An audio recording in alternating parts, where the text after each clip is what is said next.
आज तक आपने सुना होगा कि इब्लीस हमेशा इंसान को इबादत से गुमराह करने की कोशिश करता है, मगर आज की यह कहानी इतनी अजीब है कि इसे सुनकर आप हैरत में पड़ जाएंगे। एक शख्स अंधेरी रात में नमाज अदा करने के लिए अपने घर से निकला। रास्ता बहुत अंधेरा था और चलते हुए उसे ठोकर लग गई। वह मुंह के बल गिर पड़ा और कीचड़ से लथपथ हो गया। गंदे कपड़े देखकर वह वापस घर लौटा, लिबास बदला और फिर से मस्जिद की ओर रवाना हुआ।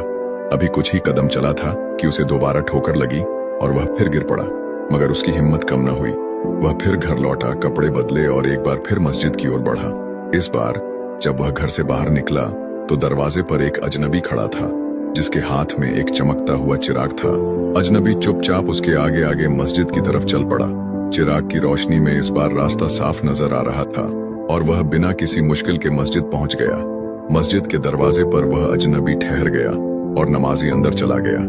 नमाज अदा करने के बाद जब वह बाहर निकला तो देखा कि वह अजनबी अभी भी खड़ा था, मानो उसे घर छोड़ने आया हो। नमाजी को अजनबी पर शक हुआ और उसने उससे पूछा, आप कौन हैं? अजनबी ने जवाब दिया, मैं इब्लीस हूँ। यह सुनकर नमाजी हैरान रह गया और बोला, शैतान मुझे मस्जिद तक कैसे छोड़ने आया? तेरा काम तो लोगों को गुमराह करना है। इब्लीस हंसते हुए बोला, जब पहली बार तू गिरा तो अल्लाह ने तेरे सारे गुनाह माफ कर दिए। जब दूसरी बार गिरा तो अल्लाह ने तेरे पूरे खानदान को बख्श दिया। मुझे डर था कि अगर तू तीसरी बार गिरा तो अल्लाह पूरे गांव को बख्श देगा, इसलिए मैं चिराग लेकर आया ताकि तू बिना गिरे मस्जिद पहुंच जाए। यह सुनकर नमाजी की आंखों में आंसू आ गए। उसने सजदे में गिरकर अल्लाह का शुक्र अदा किया कि उसकी मेहनत और नियत को अल्लाह ने कबूल कर लिया।